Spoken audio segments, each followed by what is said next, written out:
സമയം പുലർച്ചെ 5 മണി. എവിടെ നിന്നോ കലപില ശബ്ദം കേട്ടെഴുന്നേറ്റ ഞാൻ ആ ശബ്ദത്തിൻ്റെ അടുക്കിലേക്ക് പോയി.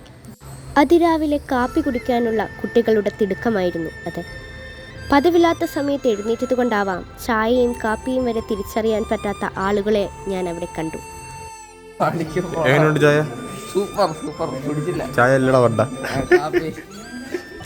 കാപ്പി കുടി കഴിഞ്ഞ 6 അടി പൊക്കമുള്ള ക്യാമ്പ് ലീഡറിൻ്റെ നേതൃത്വത്തിലുള്ള ഫിസിക്കൽ എക്സസൈസ് സെക്ഷനായിരുന്നു അടുത്തത്.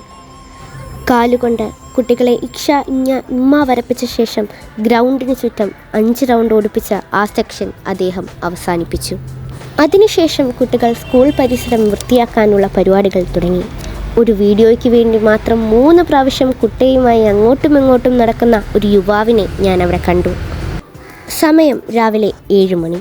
ഡേ ഓഫീസറിൻ്റെ വിസിൽ ശബ്ദം കേട്ടപ്പോൾ എല്ലാവരും അസംബ്ലിക്ക് ഒത്തുകൂടി. സെൻറ് ഡൊമിനിക് സ്കൂളിലെ ടീച്ചേഴ്സ് പതാക ഉയർത്തുകയും ക്യാമ്പ് പത്രം പ്രദർശിപ്പിക്കുകയും ചെയ്തു. രാവിലത്തെ കാപ്പിയേക്കാളും ചൂടേറിയ പ്രോഗ്രാം ഓഫീസറിൻ്റെ പ്രഭാത ഉപദേശം കേട്ടപ്പോഴാണ് ആ ദിവസം പൂർണ്ണ ഐശ്വര്യത്തിലേക്ക് ചുവടുവെച്ചു എന്ന് ഞങ്ങൾ തിരിച്ചറിഞ്ഞത്. അതിനുശേഷം NSS പ്രവർത്തനമായ ഹ്യൂമൻ ബുക്ക് ഓരോരുത്തരായി അവതരിപ്പിച്ചു. ഇതിനിടയിൽ പുറത്തേക്ക് വെറുതെ ഇറങ്ങി നോക്കിയപ്പോൾ മനുഷ്യരൂപത്തോട് സമാനമായ ഏതാനും രൂപങ്ങൾ ഞാൻ കണ്ടു. അവിടേക്കായിരുന്നു എൻ്റെ അടുത്ത നീക്കം. പോകുന്ന വഴിയിൽ ആരും കാണുന്നില്ല എന്ന് ഉറപ്പുവരുത്തി ഒരാൾ അവിടെയുണ്ടായിരുന്ന ഫുട്ബോൾ എടുത്ത് തൻ്റെ വണ്ടിയിലിട്ട് കൊണ്ടുപോകുന്നത് കണ്ടുവെങ്കിലും ആ പരിസരത്തോട്ട് ഞാൻ പോയില്ല. വീണ്ടും ലക്ഷ്യസ്ഥാനത്തേക്ക്. വെളുത്തുള്ളിയുടെ വലുപ്പം ചെറുതായി പോയെന്ന് പറഞ്ഞ സവോള അരിയുന്ന മെസ് കമ്മിറ്റീനെയാണ് എനിക്കവിടെ കാണാൻ സാധിച്ചത്. ഭക്ഷണമാകാത്തതുകൊണ്ട് വീണ്ടും ഞാൻ എൻ്റെ യാത്ര തിരികെ ഹാളിലേക്ക് എത്തിച്ചു. ഹാളിൽ ഹ്യൂമൻ ബുക്ക് പ്രവർത്തനം നടന്നുകൊണ്ടേയിരുന്നു.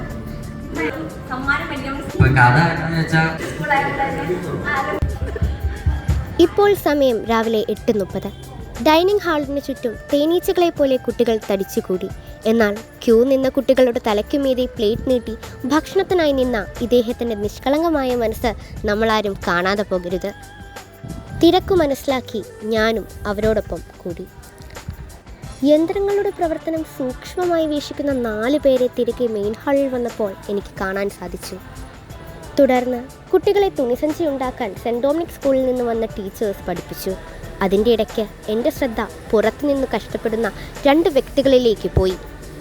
പെട്ടെന്ന് പണി തീർത്താൽ പെട്ടെന്ന് ഉച്ചഭക്ഷണം കഴിക്കാമല്ലോ എന്ന് ചിന്തിച്ച് ചെയ്യുന്നത് കൊണ്ടാവാം ഇത്ര ആത്മാർത്ഥത എന്ന് ഞാൻ ഊഹിച്ചു.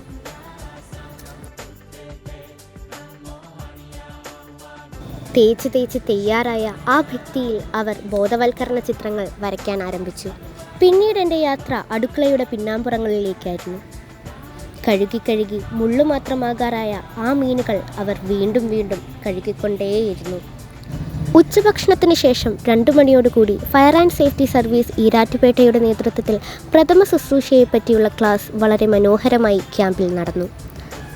അതിൻ്റെ അവസാനത്തോടെ വൈകുന്നേരത്തെ കാപ്പിക്കും കടിക്കും സമയമായി. തുടർന്ന് പോൾ ബ്ലഡ് ആപ്പ് പരിചയപ്പെടുത്തലിൻ്റെ ഭാഗമായി കുട്ടികൾ പരിസര സ്ഥലങ്ങളിലേക്ക് പോയി.